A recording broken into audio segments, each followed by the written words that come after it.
Hello, good morning, good afternoon, and good evening, everyone. Welcome to the information session for the Shifting Power Accelerator, an experiential cohort-based online course in 7 live workshops. As you join us, please share your name, your location, and your favorite fruit in the chat. Emojis are very welcome. And while you do that, I'll take a moment to introduce myself. I'm Maya Hasan, a Pakistani and American non-binary woman with medium skin tone and dark hair. I'm wearing dark green metal-rimmed glasses and a black dress. As many of you already know, I'm the facilitator of the Shifting Power Accelerator. And I'm joining you from my home in San Juan, Puerto Rico, also known by the indigenous name of Borinquen. And I'm very excited to be your host. So that checks off my name and location. Let's see, my favorite fruit. I'm going to go with my favorite fruit of the moment, which are dates. They are a great snack or a dessert, super sweet, also nutritious. All right, enough about me. I'm also very excited to share that I'm joined today by Kate Cummings, a cohort 1 graduate of the program. And Kate is off camera for now, but will be joining me on camera in just a bit. So Kate, also feel free to share your location and favorite fruit in the chat. And thanks for sharing. Here we have Kate, of course, from Western North Carolina in the US, and her favorite fruit is cherries. Nice. Okay, wonderful. Thanks for joining again, and let's get started. Let's move forward. All right, as you've probably noticed by now, this call is using a webinar format, which means you're able to interact with Kate and me via the chat, but video and audio are disabled. This is actually quite the opposite during the online course, where we use a participatory workshop format and encourage you, but don't pressure you to turn on your cameras. Any form of participation is welcome, and that includes verbal or nonverbal communication. I'd also like to point out that the icebreakers, like the favorite fruit question, are something that we do at the beginning of every workshop as an evidence-based grounding technique, which helps to disconnect you from work mode to participatory learning mode. It's also a great way to inject a sense of play. This is also a great time to remind you that this call is being recorded, just so you know, and you will be able to watch it at a later date. So if there's anything you miss, we'll be sending a follow-up email with the link to this video. And similarly, all of our workshops as part of the Shifting Power Accelerator are recorded. This ensures accessibility so that if you miss a session or didn't catch it the first time, you can always come back to review. So plenary discussions are recorded, but very importantly, breakout discussions are not. And finally, as our commitment to accessibility, we enable closed captions or CC and transcripts in all of our calls. So you can click on the CC button at the bottom of your Zoom window to turn this off or on for you. Here's a quick overview of today's session. First, we'll start with a course overview of the Shifting Power Accelerator. I'll also share a sneak peek of the course platform or a demonstration of the course platform. I'll have a candid conversation with cohort 1 alumni, Kate Cummings, about her experience. And then we'll transition to a live Q&A session so that you can ask all of your burning questions. So that's the agenda. And the really important part of this is that we really want to hear your questions. So please, please, please feel free to drop them in the chat as they're coming up for you. We want to answer as many questions as possible. And any questions that we can't get to within the time, we will follow up with you. Thank you in advance.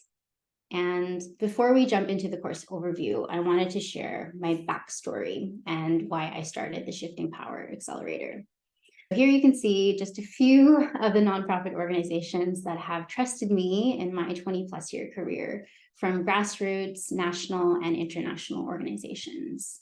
Here's also a photo of me with my Bangladeshi and Rohingya colleagues while we carried out research in the refugee camps outside of Cox's Bazar in Bangladesh.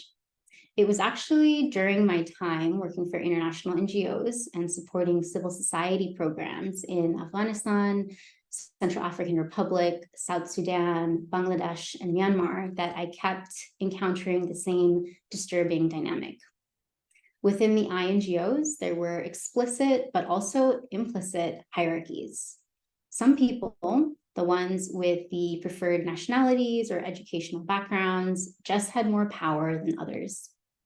In particular, usually light-skinned Global North staff or partners were empowered to make all the decisions and determine the ways of working. In contrast, usually dark-skinned Global South staff or partners were disempowered and really resigned to follow their lead. And it didn't stop there. This top-down effect rippled to the way that we worked with our partners and the communities that we were supposedly serving. So please drop a yes in the chat if this resonates with your experience. And I'll wait a moment to see if those are coming in. You can also share any reactions or any experiences that you've had as well. I see some yeses coming in. Yeah, it's infuriating, isn't it? And it was not only unjust in my eyes, but it also made no sense from an effectiveness standpoint. It was wrong on so many levels. So I went on a journey of applied learning. I immersed myself in social justice tradition, participatory approaches, equity and inclusion, and the examples, importantly, of shifting power initiatives that were already happening across our sectors. For so many, resistance to change isn't due to a lack of will. This is something that I realized. It's due to the lack of know-how. I didn't see an applied learning program out there that showed you how to do this and also kept you accountable. So that's why I launched the Shifting Power Accelerator, so that emerging leaders like you and me could finally act on our values and learn the knowledge and skills to change our industry for the better. And last note on this slide, there's a really big QR code on the right-hand side. So if you scan it with your camera on your phone, it will take you to my LinkedIn profile. So if we aren't already connected, please connect with me there. I would love to stay in touch with you. So this course is for you if you're a nonprofit, philanthropic, or public sector professional committed to decolonizing power and decolonizing aid. So this is really open to anyone who identifies as such. It could be from the humanitarian sector, it could be from the development sector or the peace building sector. Really, we're focused on global professionals. This course may be for you as well if your organization has committed plans for localization or equitable partnerships. Perhaps they use the terms decolonizing aid, anti-racist approaches, and so on. But really what you're lacking are the tools and the support to successfully implement them. What's missing maybe is that operationalization of it all.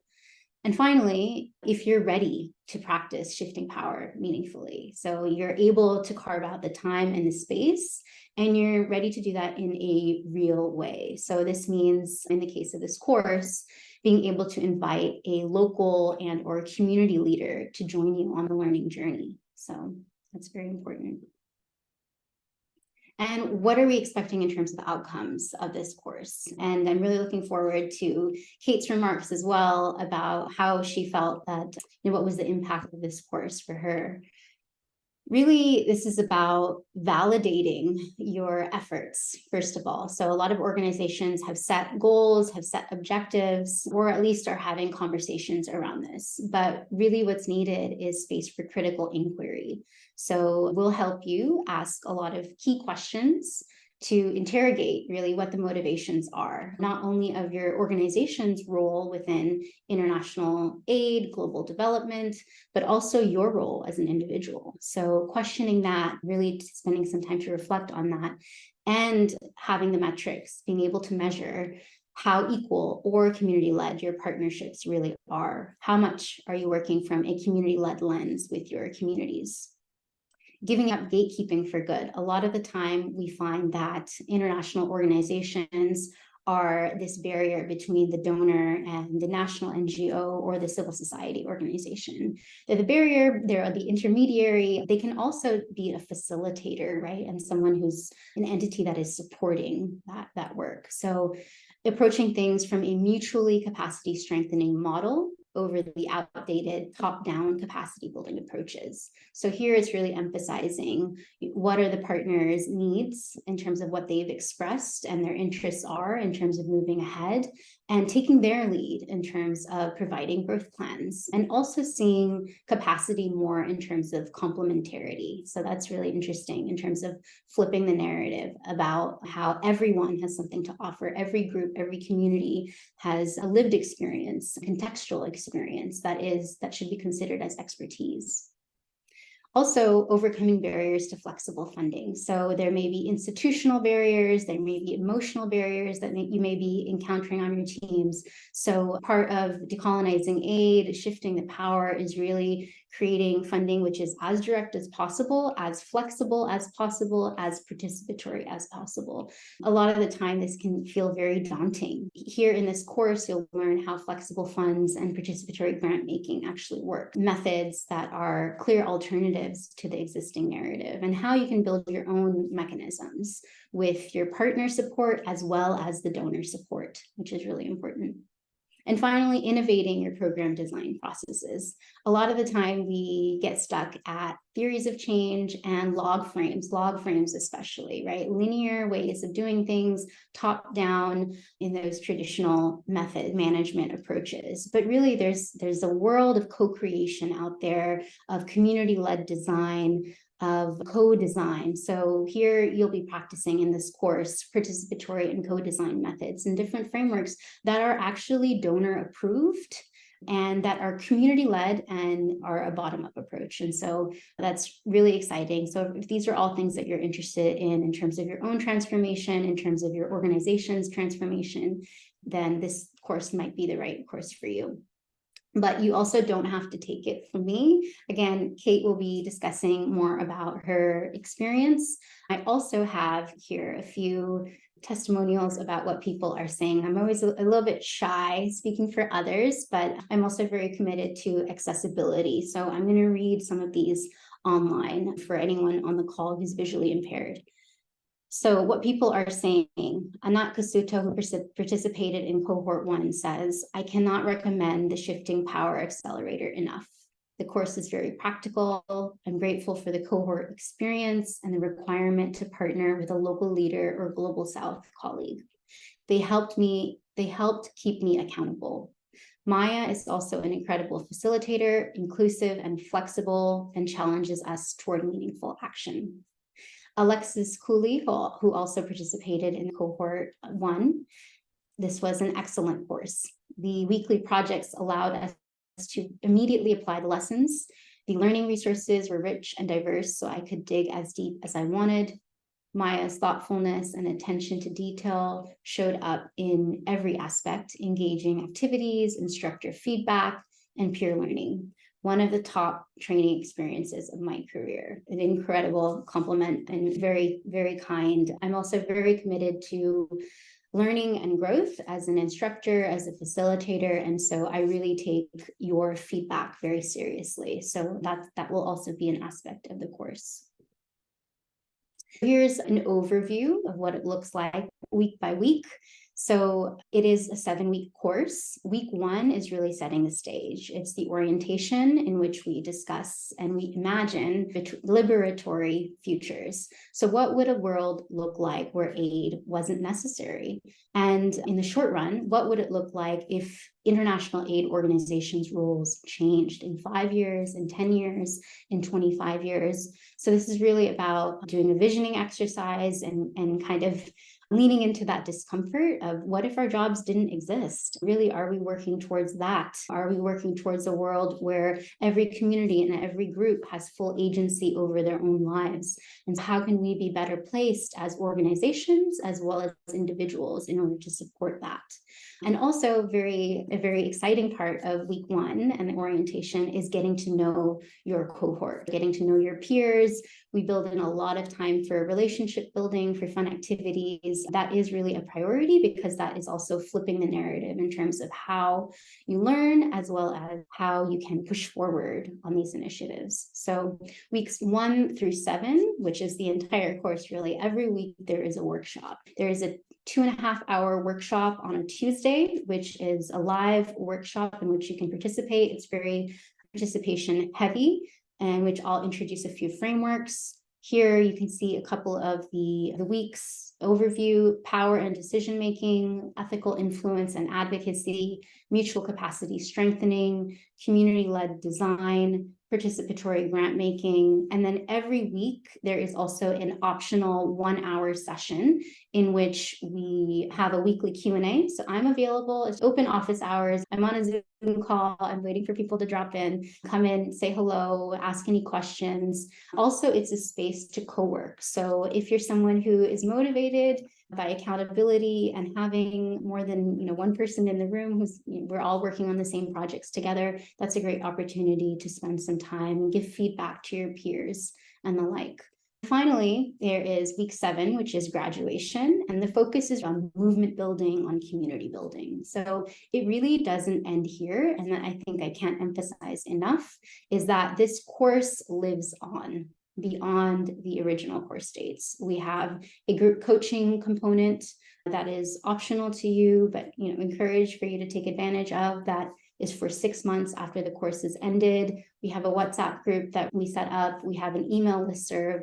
I'm really committed to relationship building, to movement building, and that means we all need to be working together and supporting each other to keep each other accountable towards these goals.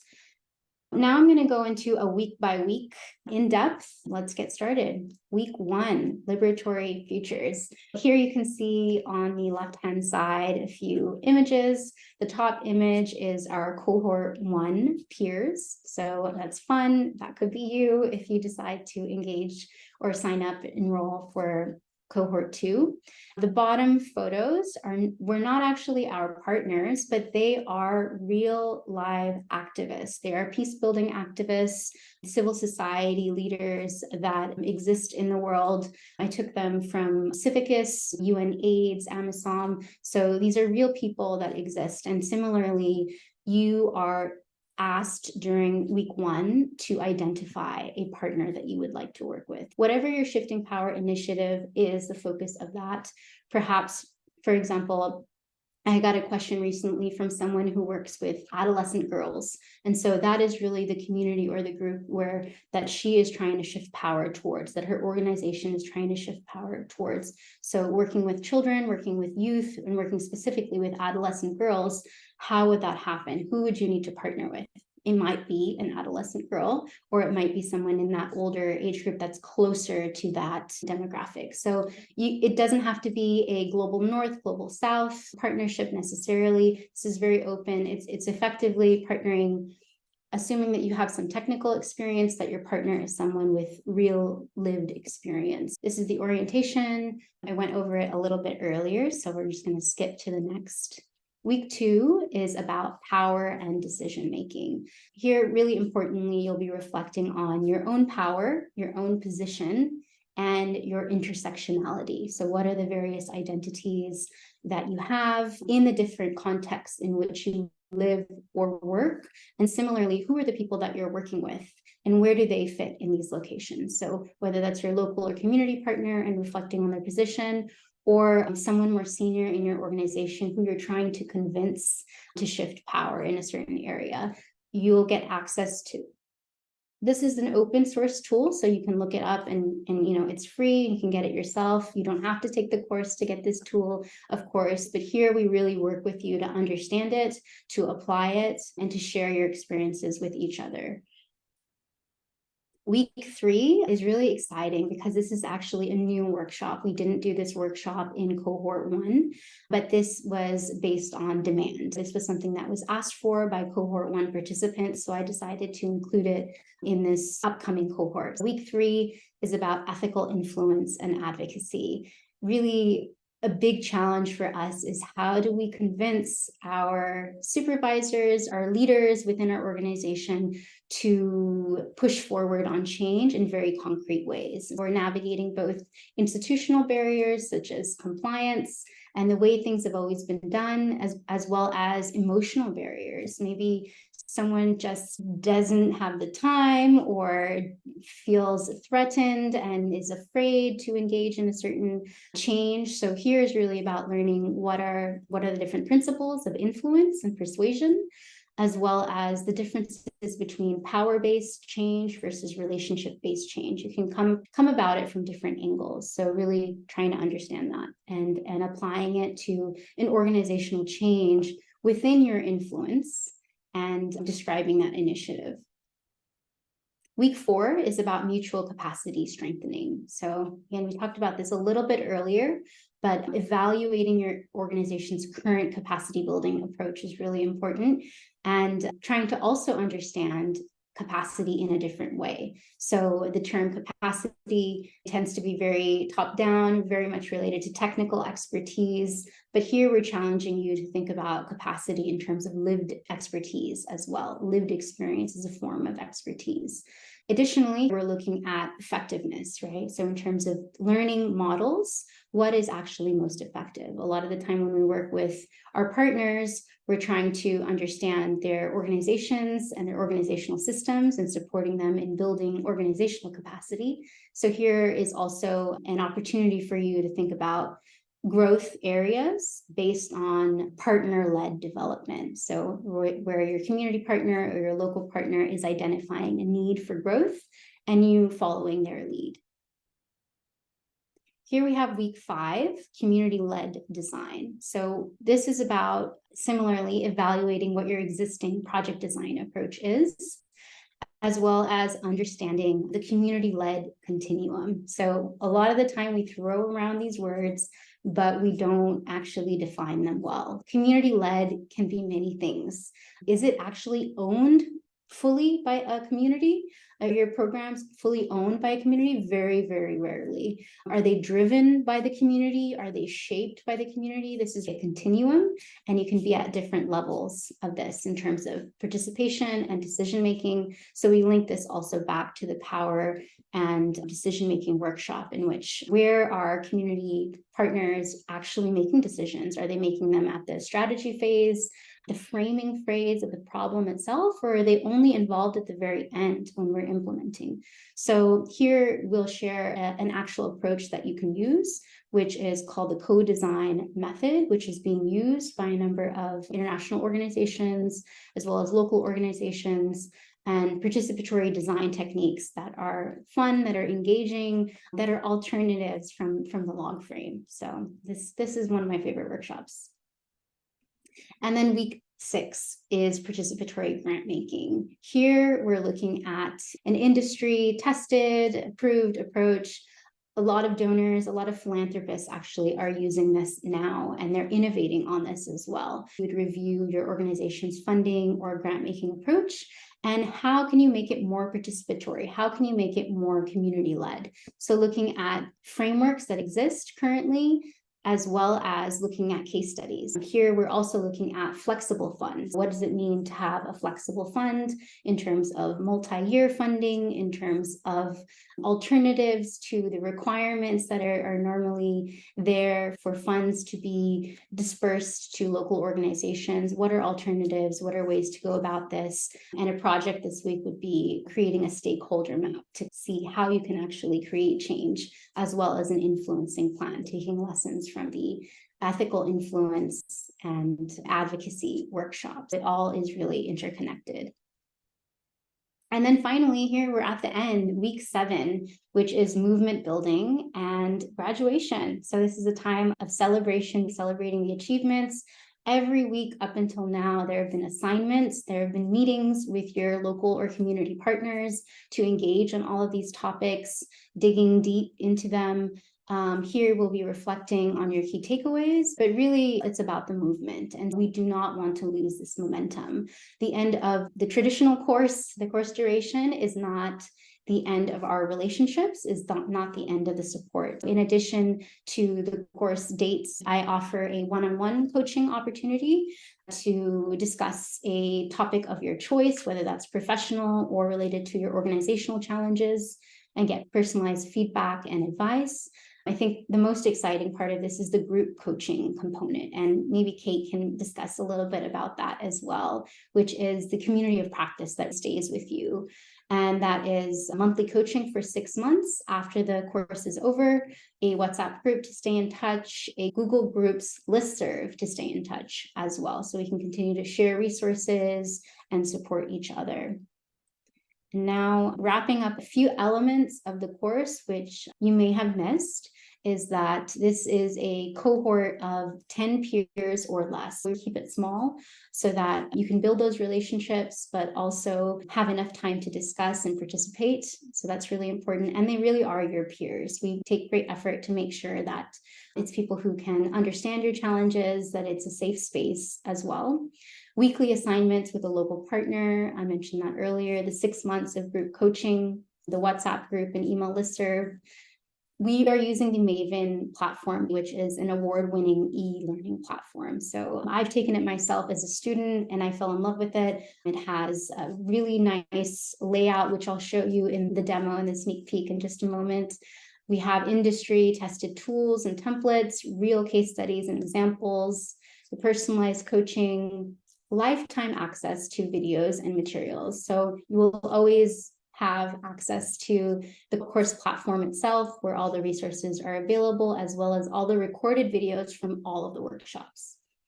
A course certificate and the LinkedIn badge, so that's always a nice perk. And you may not have caught it, but the actual hours of time that you'll be engaging with this material, 37.5 total hours. So that's quite a lot. I think the actual live component is about 25 hours over the course of the 7 weeks plus the 6 months of coaching.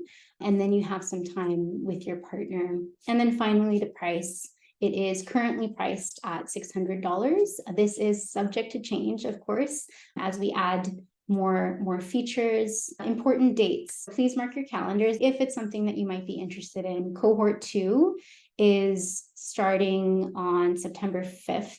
But there are some dates beforehand that you might want to keep in mind. So here I've put Thursday, August 28th as early enrollment. There's no tangible difference between early enrollment and regular enrollment. The reason why I'm encouraging you to enroll early is so that you can have access to all the materials in the platform a week before the course starts. Sometimes it's really great because you get a little bit of a chance to see what's in the course, to digest a little bit. You might have some time to invite your local partner or community partner, so get a head start effectively on the course. Enrollment ends on Monday, September 4th. That's a day before the course officially begins, is when enrollment ends. Course is in session from September 5th to October 17th. There is group coaching for 6 months. So that's from November of this year until April of next year. And then again, access to community and course materials is for life.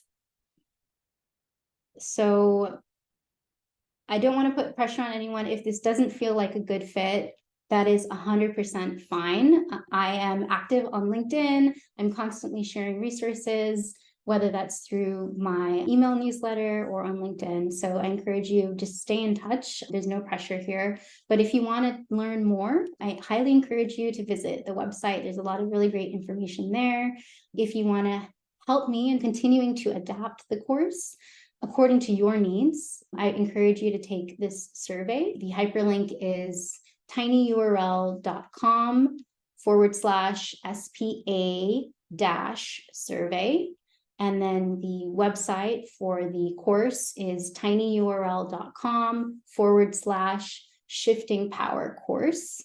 A little gift from me to you for attending this session is a 10% discount. So you can use community10 as your promo code when you go to checkout. Again, if you feel that this course is a good fit for you. Now, very briefly, I'm going to show you a sneak peek of the course platform before we rush to Q&A with Kate. So this is the Shifting Power Accelerator platform. This was for cohort 1. For cohort 2, it will look different. Cohort 2 will have 7 weeks of a course. Cohort 1 actually only had 5 weeks of a course, so you get 2 extra weeks here. And this is the homepage where you can see it's a calendar format. You have the events listed here. You can click on them. This is where you would join the meeting or the live workshop. And then after the live workshop is over, you can watch the recording here.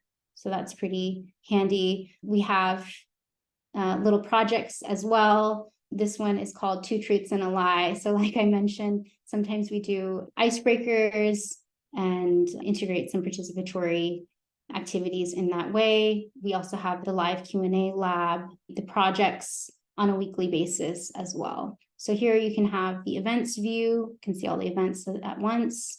Here you can see the syllabus. So every week is a module in which you'll see different tasks and different items which you can access. Here you have an inbox with any messages and notifications that you receive. Here you have the people, so the cohort, your peers, and where you can access them, you can direct message them, also connect with them on LinkedIn and so on. I'm not going to go into the channels out of respect for cohort 1's privacy, but here I can go to intros. So you can kind of see, again, a fun way that we all introduce each other at the very beginning of the course.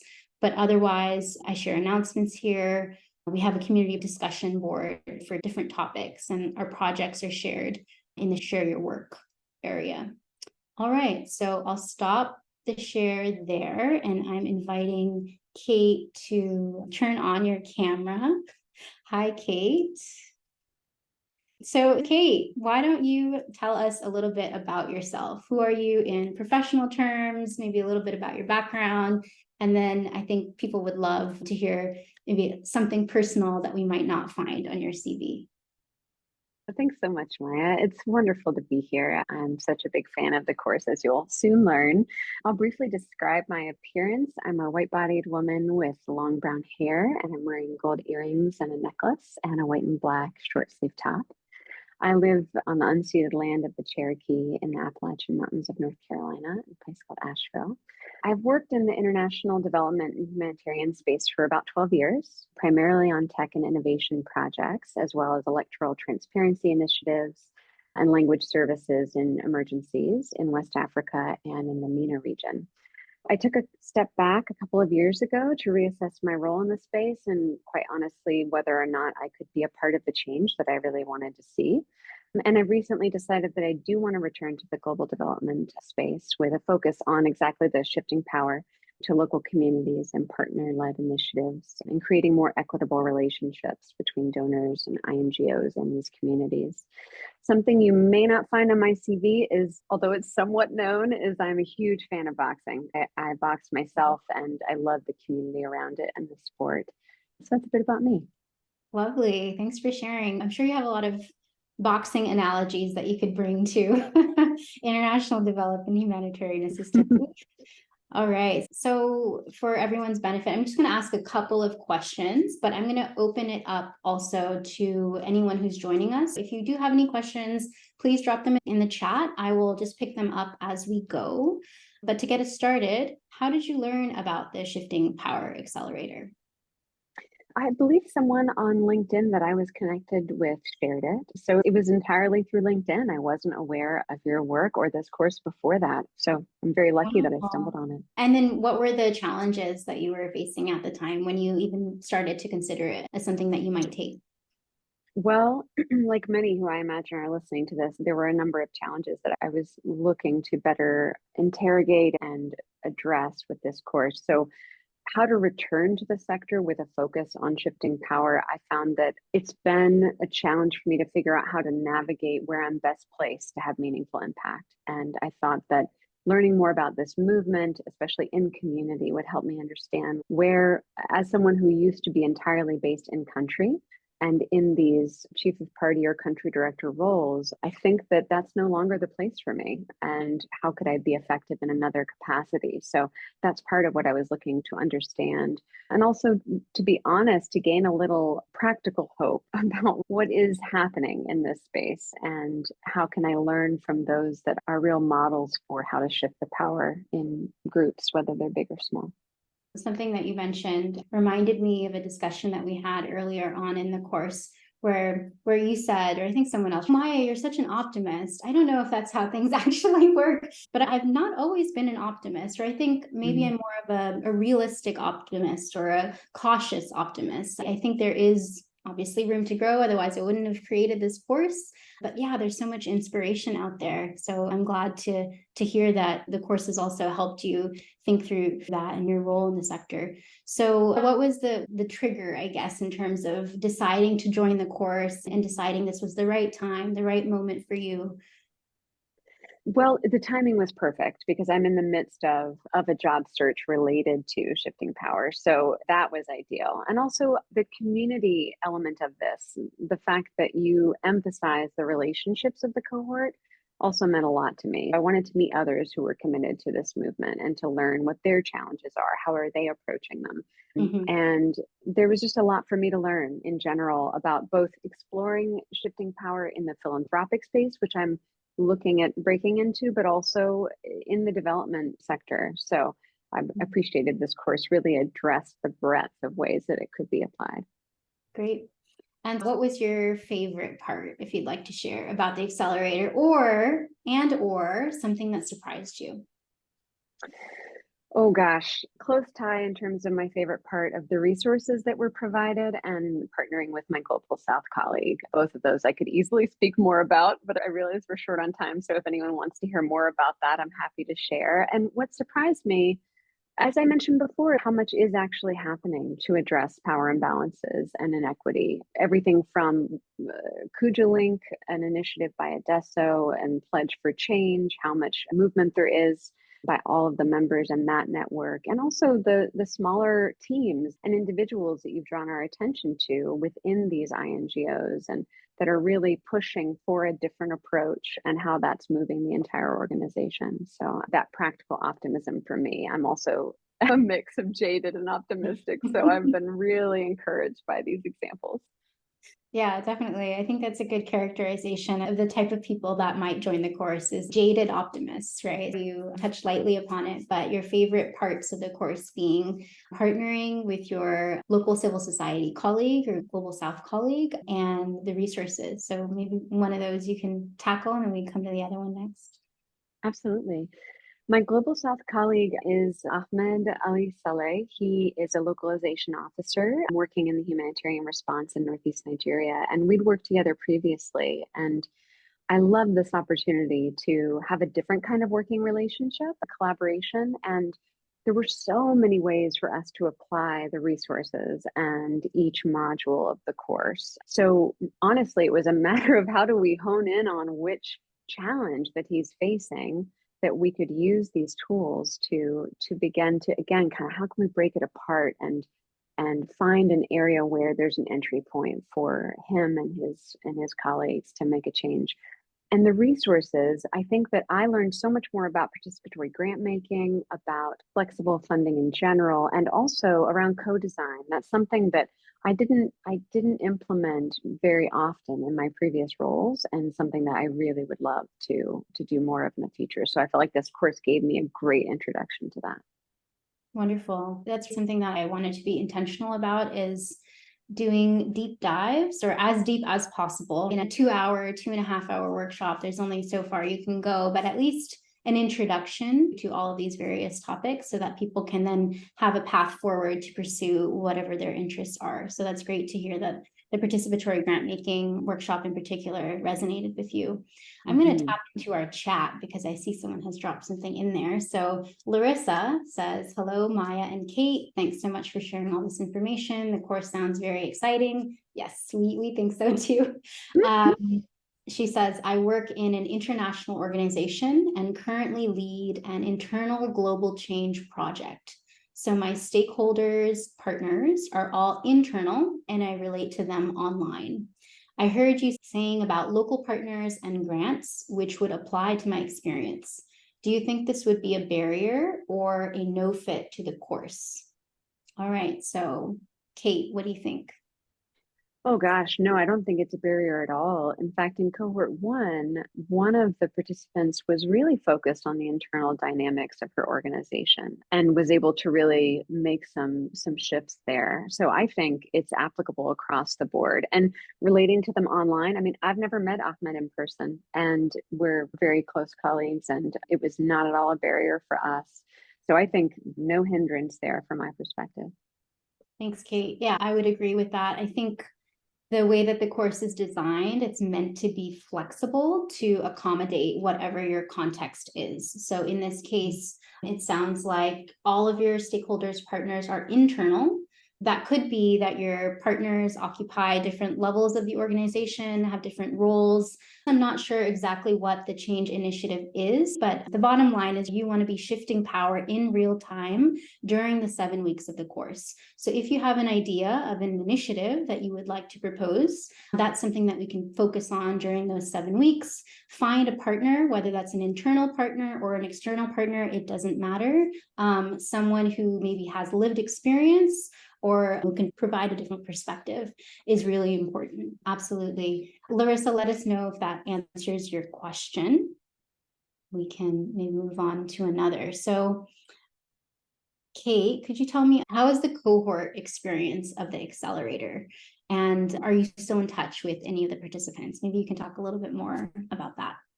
Yeah, I loved the cohort experience. There was naturally a real diversity in terms of where everyone was based in the world, the challenges that they were facing, their roles within their organizations. So that alone was fantastic. I learned so much from each person because we all had different partners and we were, as I said, addressing different challenges. So that made it so rich. I really felt like we were a learning community and we were all peers. And you really created that environment for us that felt very safe, felt like we could have, if anything, we wanted to keep talking. We always sort of were, were running over because we wanted to further discuss what was the topic of every module. Afterwards, thanks to what you've set up with the group coaching, which we just did for the first time this week, that's been my first return to contact with the group, and it's been fantastic. So I feel like having that loosely structured way of continuing to support each other is great because I've been missing that, to be honest. And having our Global South colleagues joining in that is truly one of the first times I've been in a space where honest conversation is happening across global North, global South colleagues around these issues. And then also around finding solutions together. So being focused on that and being there to listen to each other has been amazing. So great to hear that it's making an impact in that way. Also, I want to mention I've learned so much from you, Kate, as well as all of the other people in the cohort. It's been an amazing growth journey for me as well as a facilitator, as someone who cares deeply about these issues. Every organizational dynamic is different, and the people that make up those organizations. So I'm learning a lot as well. So I want to recognize and appreciate you for sharing so freely and giving me feedback. I did make adjustments as we went on, and it's been really great. So that cohort 2 will be even better and designed and structured in such a way, I think, that hopefully we'll have more space to have those discussions. The follow-up question I had was about the impact since the course. You mentioned a little bit about the change from the course, and now we're shifting into the group coaching component.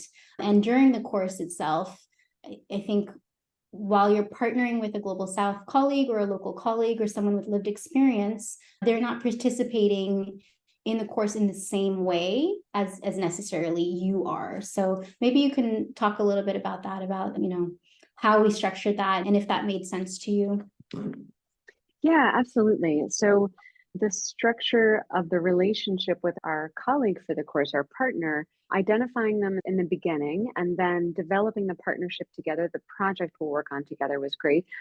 And in Ahmed and I's case, so this was everyone's situation, we were talking often in between the modules and addressing the homework questions, looking at the resources together. And then when it came to the reunion, the one that we had this week, he joined in there. So he was very much a part of the project, although, as you said, I was the one who attended every module and I shared all the resources with him. We have our own folder going and accumulated other things there. And this also worked very well for his schedule and his availability. He wasn't expected to or obliged to be a part of those module courses in real time. And I think that was just right for what he had the time for. It allowed us to coordinate our conversations when it worked best for him. In terms of the impact of it, I feel like it's still unfolding, which is really a testament to how important the course was. There was so much there to explore that it's still something both Ahmed and I are partnering on. So we're continuing to look together at how we can now adapt our project to his new job. And he really attributes his new job as a localization officer in that emergency response to this course. He said, if I hadn't had these resources and discussed ways of how to apply them to my role, I wouldn't have gotten that job. Now, I'm not so sure about that because he's incredibly talented and capable, but he really attributes it to this course. And then I also have a consultancy now because of this course. I was exposed to a network of humanitarian organizations that Maya introduced me to here. And when I explored them a bit, saw that they had a consultancy open and then got it with my colleagues at the firm I'm a part of. So, it's been truly transformative to be a part of the course. That's lovely. And that's really the dream, is that it ripples and that it is something that has an impact beyond just the time that you're in the course and that you're learning, but that it is applied, that it is practical, that it's leading to tangible outcomes. So that's so great. That's so nice to hear. Thanks for sharing. And congratulations. Also want to recognize you and your own efforts in getting that consultancy and making that happen. You only get in what you put in. Absolutely. Thank you. I see someone has left something in the Q&A. And this person says, I'm curious to hear more about how the course engages participants' local partners, what's in it for them, and what does time commitment look like for them? I think you touched upon it a little bit, Kate, but maybe you can expand, provide a little bit of detail about time commitment. Sure. Well, Maya, I will say to what she shared earlier, she has not only openly asked for feedback from our cohort, but also made really all of us, I think, felt so listened to and honored because what we shared with her has been incorporated into this next cohort. So I think y'all, as she mentioned, will only have an even more incredible experience this time around. One of those changes is expanding the length of the course a bit, which I think will make the time commitment from the local partner even more feasible for them. Everyone's got different circumstances. For Ahmed, it was easiest for us to speak in his late evening. So every week I would share with him what the homework assignment was. I would select the resources that were the most relevant to that, because there are so many different resources we get every week that I was looking at ways to kind of filter what would be the most important for him to read so that he didn't feel overwhelmed. And then we would look at those together and then have a call, usually a 1.5 hour call, but we tend to talk a lot. So that's not necessarily what others might do. And then we would answer them together and then usually have a few email follow-ups to further explore them. So I would say his time commitment every week might be 5 to 7 hours. That might include the reading and our conversation about it and the follow-up. So, but again, that can be adjusted, however you need it to be with your partner. And what's in it for him, I think the course and the materials related so much to his work and his passion. So he was able to apply it in so many different ways to what he wanted to do and now in his new role. So I think that he found that there was a lot in it for him, but it's a very valid question because in order to get the buy-in from the start, in order to have this partnership sound worthwhile, is important to highlight all of the different topics that will be covered and ways that they can continue to participate after the course too. Yeah, absolutely. And you mentioned how important it is to be flexible. Every partner is going to have a different schedule and ability to commit to things. There are a ton of resources. That's also something that I've integrated into my learning for this next upcoming cohort, is to not limit the resources, but maybe to focus them a little bit more. So it's clear what the assignment is. And so you don't have to read too much or digest too much to be able to participate. So it is open. Kate estimated 5 to 7 hours. And I think think that sounds about right. I think some people are more on the 5 hour, they go a little bit quicker. Others may take a little bit longer, but it's really up to you. And I think to wrap, final question would be, what advice would you give to someone who's considering the course but isn't sure if it's a good fit? Take it. And why? Because there are so many ways it can apply to your interests and your work, and wherever you are in this journey and being a part of this movement. I think that this course so thoughtfully covers many different aspects of shifting power. So there will be no lack of ways that you can apply this to what you are doing or want to be doing. And I think also learning about how much it is happening. I mean, I've already said that, but it connected me to so many other worlds within this space.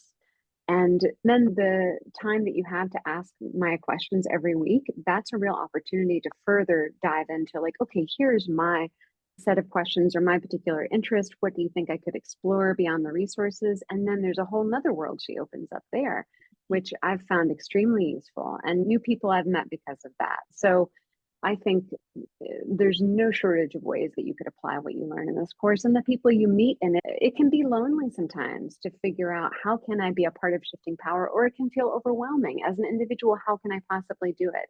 And this course really gives you a community in which to find some answers to that question. So I really appreciate that too. So please take it. You will not regret it. And if you want to talk any further about it, here's my email and my LinkedIn. You're more than welcome to reach out directly. Lovely. Thank you, Maya. Yeah, thank you so much, Kate. You've been a really joy to have in the first cohort, and I'm really looking forward to who joins us in the next cohort. This is a movement. We're stronger together. Thank you all for showing up, for tuning in to this webinar. That alone shows that you're committed to this work. It's only a matter of taking more steps and moving forward. And if you feel that this course is the right one for you, you will have that guidance and support in that community to cheer you on. So if you're feeling jaded, maybe this is the right place to be. We'll turn you into a jaded optimist. So on that note, thanks so much. Take care. Have a great rest of your day, evening, and talk to you soon. Take care. Bye-bye.